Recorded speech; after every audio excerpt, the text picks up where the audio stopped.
I know we live in this world where it's so easy to compare ourselves to one another, compare our kids to their friends and other families' kids, or even to one another. So how are some ways that you have practiced that within your families, with your kids? How have you rejected that comparison trap, even whether it's between your kids or their friends or those different places? How have you rejected comparison with your kids? My kid, Nicholas, I think about, he actually kind of leads in that, and he is a reminder to me, Marcy, you got to stop that. We had bumped heads last year because he was like, I feel like I can't be myself because you have to cut my hair this way, you make me dress this way, you make me act this way. You know, there's so many different things that you kind of keep me in a box in. And he was like, and I'm being somebody that you created me to be, but not who I believe that I'm created to be. And I'm like, whoa. So I let him grow. He wanted to grow his hair. I let him grow his hair. I was like, you know, and let him start dressing himself. Let him start throwing, and he started making clothes and throwing things together.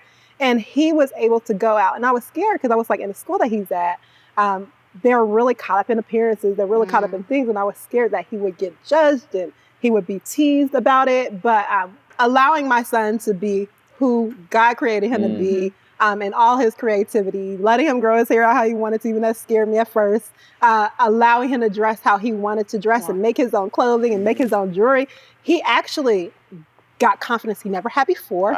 And now he's like, all the kids in school are like, hey, can you make me a bracelet? Can you, you know, they want to hang out with him. He's like, he became the popular kid.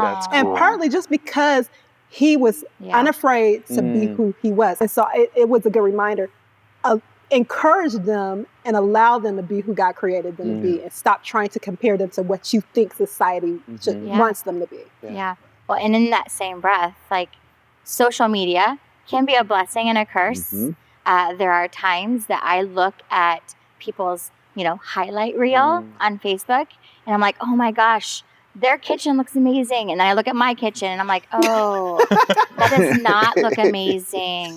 My house is functional.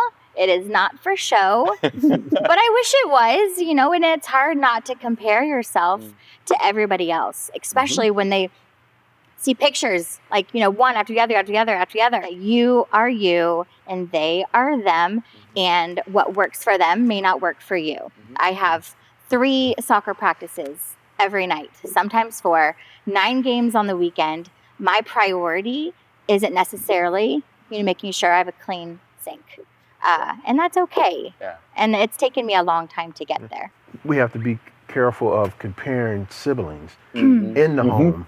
You know, like mine are 10 years apart. You know, I can't expect Lyric to be exactly the way Malik was. You know, and if when I were as they were growing up, I found myself trying to do that comparison. Like okay, you in 2nd grade and you getting these type of grades. Your sister or your brother, and then I said, wait, they're 2 different people. Chris, we have a similar situation that, you know, we raised 2 only children, right? Essentially, and they're very, very different. In our case, very different personalities, and it's really important to make sure you're not putting that pressure on the younger one to be like the older one, or to not be like the older one, whatever that.